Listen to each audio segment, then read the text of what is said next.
junto al Señor.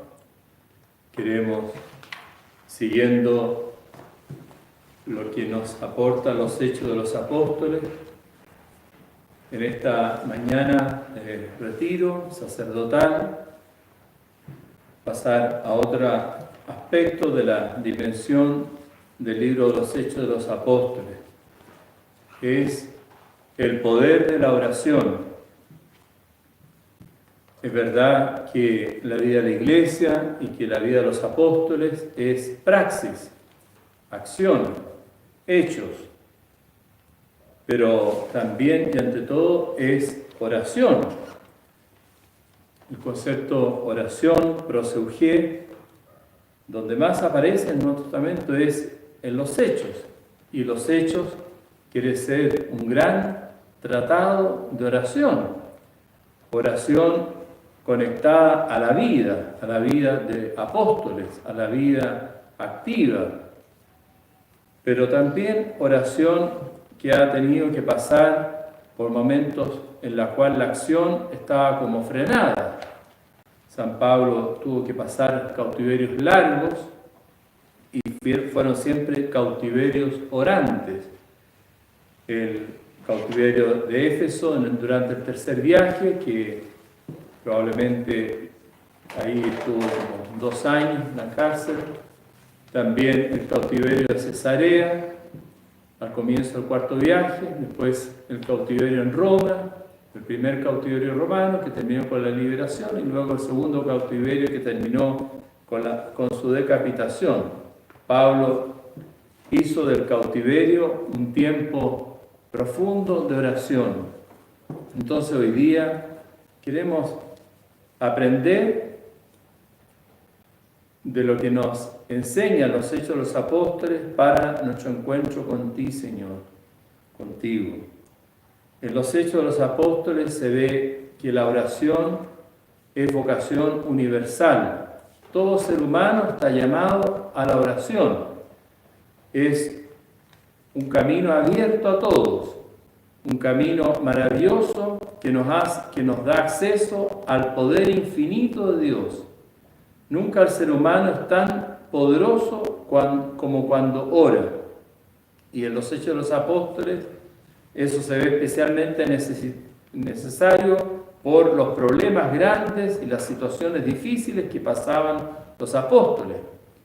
En la oración hay transparencia del alma. En la oración personal, todo el alma está totalmente abierta, transparente. Allí se pueden conversar cualquier tema, todos los temas, con absoluta transparencia. Los apóstoles aprendieron de la Virgen Santísima a perseverar en la oración. Dice en texto de 1.14, perseveraban en la oración con María, la Madre de Jesús. Y esa perseverancia en la oración tuvo expresiones muy elocuentes y también tuvo gracias especiales. En los hechos aparecen en algunos momentos, aparecen dones místicos especiales, éxtasis, visión, profecía. En el capítulo 10, ahí Pedro, 10:10, Pedro cayó en éxtasis y tuvo una visión. También aparecen esas visiones que tuvo San Pablo. Pero esos dones místicos excepcionales que han ocurrido en la vida de los santos, no es universal, pero lo que sí es universal es la santidad diaria en la oración. En los Hechos de los Apóstoles se ve que todo lugar es bueno y adecuado para la oración. No hay ningún lugar que no sea apto para orar. Por supuesto que es un lugar por excelencia el templo, la casa de Dios.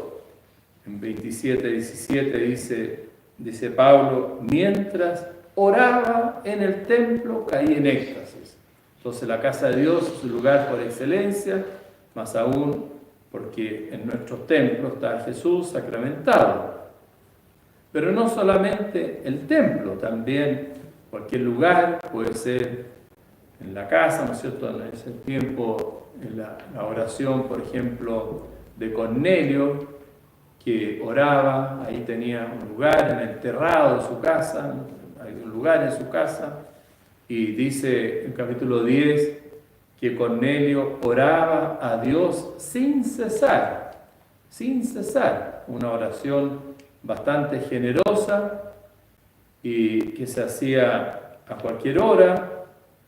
A veces menciona los Hechos la oración de la mañana, a veces aparece la oración de la tarde, a veces también oración en la noche, a medianoche, como cuando está en prisión también, y bueno, en distintos lugares, en las casas, en el templo, incluso cuando en el viaje ya pronto a empezar el cautiverio, van regresando hacia Jerusalén y llegan a Tiro, dice el capítulo 21, que cuando llegan a Tiro, allí en la costa, y los recibe la comunidad, y pasaron 7 días, toda una semana, y entonces, llegado el momento de partir y proseguir nuestro viaje, todos los acompañaron fuera de las ciudades, y dice: en la playa nos arrodillamos para orar. En la playa nos arrodillamos para orar. Entonces, qué maravilla, sin ningún temor, ni timidez, ni vergüenza. Todo lugar es apto para hacer oración. La oración que aparece en los Hechos es muchas veces con los salmos, orar con los salmos, como lo hacemos los sacerdotes en el oficio divino, en la liturgia de las horas.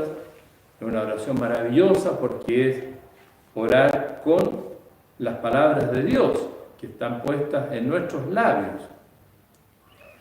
Orar también en los cantos, aparecen también, ¿no es cierto?, como cantando ahí alabanzas, y oración de distintas maneras, oración meditando la Sagrada Escritura, la palabra de Dios.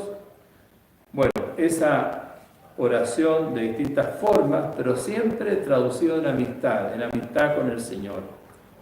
Y así como en Jesús hay esta oración sacerdotal que nos recoge San Juan, que es toda una oración en la cual está integrado la labor pastoral, donde todo el trabajo pastoral es llevado al diálogo con el Señor, a la amistad con Dios.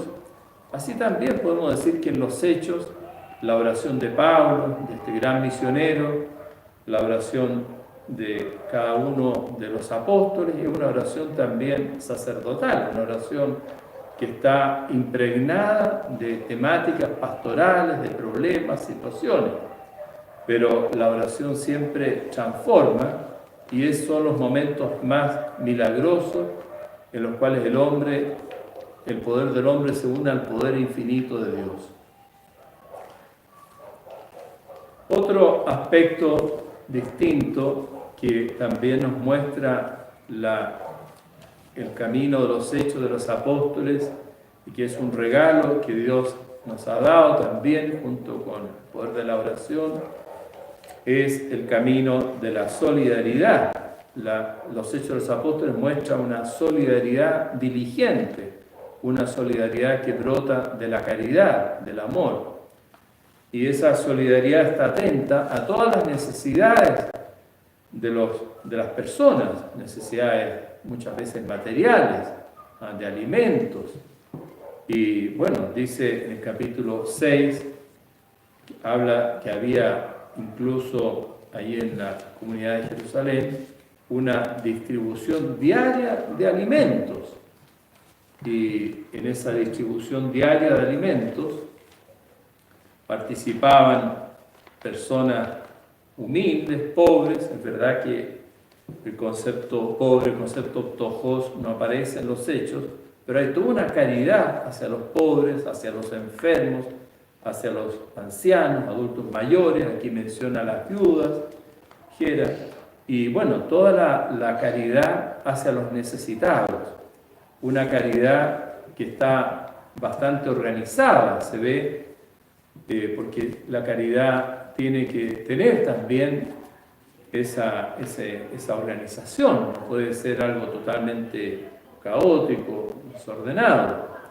Una caridad organizada que hacen los apóstoles y que pasa por la mano de los apóstoles, para que sea algo bastante ordenado y confiable. La caridad que nos presenta, que aparece en los Hechos de los Apóstoles, es una caridad que prolonga la caridad de Cristo, el buen samaritano por excelencia. Esta dimensión samaritana de la caridad que atiende a todas las necesidades, la pobreza, la enfermedad, la vejez, a todo, la soledad, y se expresa en un gesto que es un concepto mucho más amplio, el concepto limosna, que no es solamente la elemosine, en el Nuevo Testamento no es solamente una limosna como uno daría a un mendigo, algunas monedas, sino que es toda una gama de expresiones de caridad. Y hay algunos notables en eso, por ejemplo en el capítulo 9 se menciona el caso de Tabita, y dice, entre los discípulos de Jope había una mujer llamada Tabita, que quiere decir Gacela. Pasaba su vida haciendo el bien y repartía abundantes limosnas. Y en esos días se enfermó y murió. Bueno, entonces esta joven, esta mujer, lo que hacía era imitar a Jesús, porque de Jesús se dice que pasó por el mundo haciendo el bien. Y bueno, así pasa también con un cristiano, con una mujer cristiana. Entonces ahí dice de ella, en el 9:36, que pasaba su vida haciendo el bien, o sea, una perfecta imitación de Cristo. Y dice, y repartía abundantes limosnas. Entonces una caridad que da también de lo material. Esa caridad que da de lo material la hacen todo cristiano, la hacen los laicos, como esta joven, esta mujer, y estamos llamados también a hacerla los sacerdotes. En el capítulo 20 de los Hechos, en estas instrucciones que San Pablo hace a los sacerdotes, a los presbíteros de Éfeso, está esa palabra, esa frase memorable que dice Jesús, dice, hay más alegría en dar que en recibir. Bueno, esa frase es dada a sacerdotes, a los presbíteros de Éfeso. Entonces son los sacerdotes los que tenemos que ser los primeros convencidos que siempre hay más alegría en dar que en recibir. Y mientras más se da, se es más feliz, más alegría hay. El sacerdote está llamado a dar y a darse. Y todo eso desde el desprendimiento, desde el desapego, con la sencillez, cultivando una cierta pobreza sacerdotal. Pablo, cuando escribe a sacerdotes, como lo hace por ejemplo a Timoteo, le dice que la raíz de todos los males es el amor al dinero. Entonces es importante estar libre de ese apego, ser desprendido, no caer en el materialismo, y entonces de esa manera uno podrá ser pobre con los pobres, poder asistir a los más necesitados y no caer ahí en esa tentación de Ananías que aparece en el capítulo 5. Bueno, hay dos Ananías distintos, hay uno en Damasco muy santo y hay otro, ¿no es cierto?, que el matrimonio de Ananías y Zafira, que es un contraste que presenta aquí los Hechos de los Apóstoles comparado con Bernabé, porque Bernabé era muy desprendido, Bernabé, el hijo del Consuelo, él era, dice al final del capítulo 4, era un levita, nacido en Chipre, que poseía un campo, lo vendió y puso el dinero a disposición de los apóstoles. Era un levita, o sea, alguien que pertenece a la tribu vinculada a lo sacerdotal, a lo religioso, a lo consagrado a Dios. Bueno, entonces Bernabé fue muy generoso para dar, para desprenderse. Tenía un campo, lo vendió y puso el dinero a disposición de los apóstoles. Y después se pone el ejemplo, el contraejemplo de Ananías y Zafira, que se reservan y que de alguna manera están como mintiendo falsamente, y entonces al mentir a los apóstoles, al mentir a la iglesia, dice, no mentiste a los hombres, sino a Dios. ¿Ah? Se está mintiendo a Dios. Bueno, esta dimensión de solidaridad, de desprendimiento, de caridad para con todos, es una dimensión permanente en la vida de la iglesia, una dimensión universal que todo el mundo está llamado a vivir, y especialmente en estos tiempos que estamos viviendo nosotros, en la cual comienza también a crecer la cesantía, la pobreza, la necesidad. Por último, quisiera tocar un último aspecto de la espiritualidad que nos presenta los Hechos de los Apóstoles, que lo podemos llamar la sanación penitencial. En los Hechos de los Apóstoles hay una hermosa escuela de penitencia. Está todo llamado, impregnado por la espiritualidad de la conversión. Los discursos de Pedro y los discursos de Pablo, todos apuntan a la conversión. Y la sanación de enfermos apunta a la sanación no solo del cuerpo, sino que quiere ser un signo también de la sanación del alma. Entonces, es muy importante leer los Hechos de los Apóstoles pensando en la conversión, en ese cambio que cada uno debe hacer, que siempre brota del arrepentimiento, ¿no?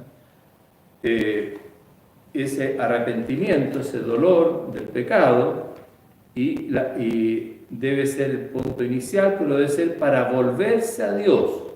En 27-21, cuando Pablo ya cautivo está empezando los juicios que tiene que enfrentar frente ahí a las autoridades de Israel, y entonces Pablo muestra cómo hay que convertirse a Dios, y dice, manifestando la conversión con obras. Hay que manifestar la conversión con obras. O sea, la conversión tiene que traducirse en verdaderas consecuencias prácticas. El llamado a la conversión es un llamado a la luz. Pablo busca, ¿no es cierto?, que a todos los pecadores Dios le abra los ojos, se conviertan para pasar de las tinieblas a la luz, como dice en 26-18, pasar de las tinieblas a la luz. Entonces todo ser humano, por culpa del pecado, vive en las tinieblas, ¿no? Pero, y de alguna manera, por estar en las tinieblas como un pagano. Entonces ahí Pablo dice ante el rey Agripa, le dice, cita el texto, ¿no es cierto?, te libraré de los judíos, de las naciones paganas, a ellas te envío, para que les abran los ojos y se conviertan de las tinieblas a la luz. Entonces Pablo recibe ese llamado en su conversión de ayudar a salir a los hombres, salir de las tinieblas y pasar a la luz, y eso salir del paganismo. Eso es la conversión, volverse a Dios, pasar a la luz.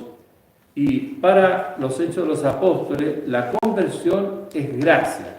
Es una gracia maravillosa que Dios da el sentido del pecado, que Dios da el propósito, que Dios da la contrición, y entonces y que Dios da señales cuando Dios espera de nosotros la conversión y el cambio. Dios da una señal. A Saulo, que estaba, ¿no es cierto?, en un camino totalmente opuesto, Dios le dio una señal camino a Damasco, que todos conocemos, y que los Hechos de los Apóstoles relata 3 veces, ¿no es cierto?, la conversión de Pablo, y eso es una señal de Dios que Dios le dio a Pablo. Entonces, a todo ser humano, para ayudarnos a nuestra conversión, que es una tarea permanente, un camino penitencial, Dios nos da señales de que es necesario hacerlo, ¿no? De que hay que hacer un cambio de conducta, un cambio de vida y también un cambio de mente, un cambio de pensamiento. Un cambio de pensamiento para que los pensamientos, la conversación, todo sea verdadero reflejo de la acción del Señor. Bueno, nadie está eximido de la penitencia, ¿eh? Nadie está exento, ¿eh? Todos estamos llamados a la conversión, a la penitencia. Todos necesitamos hacer cambios y cada uno tiene la gracia de Dios, la luz y los signos que Dios nos da también en el exterior, de dónde, en qué aspecto son lo que nosotros tenemos que cambiar. Pero el pecado es un virus universal que es peligroso y que hay que estar atento para no contagiarse de ese virus, del pecado, y que la persona que está contagiada, ¿no es cierto?, contagia a otros. Entonces, el virus más grave, para el cual la medicina ahí sí que nunca va a encontrar un remedio humano, es el pecado. Y solamente la gracia de Dios, a través de los sacramentos, como muestra también los Hechos de los Apóstoles, nos da la verdadera sanación, la verdadera curación de este virus peligroso que lleva a la muerte, que es el pecado. Entonces los Hechos de los Apóstoles nos animan, nos ayudan, nos orientan para hacer de nuestra vida una vida penitente, una vida arrepentida, una vida que sabe enmendarse, que sabe cambiar. Le pedimos a nuestra Madre, la Virgen Santísima, que ha acompañado el camino de la Iglesia desde el principio, tal como muestra los Hechos de los Apóstoles, para que nos dé ese amor a la gracia de Dios. Para terminar, quisiera compartir algo muy sencillo, muy humilde, que, bueno, siempre el rosario es un camino tan fascinante y nosotros podemos, además del rosario diario, podemos a lo mejor tener nuestros propios rosarios, en cierta manera, como segundo rosario del día, en fin. Y quisiera mostrar algo pequeño, sencillo, que presenta los Hechos de los Apóstoles, que podríamos llamar misterios eclesiales del rosario, misterios eclesiales.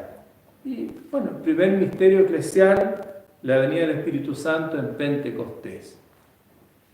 Un segundo misterio eclesial, la primera comunidad cristiana.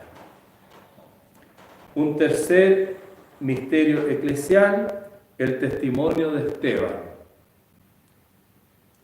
Un cuarto misterio eclesial, los viajes de Pablo, viajes de San Pablo. Y un quinto misterio eclesial, el cautiverio del apóstol. Entonces, me parece que estos 5 hitos de los Hechos de los Apóstoles, Pentecostés, la primera comunidad cristiana, el testimonio heroico de Esteban, los viajes misioneros de San Pablo y el cautiverio del apóstol, son misterios que conviene meditarlos junto a la Virgen Santísima.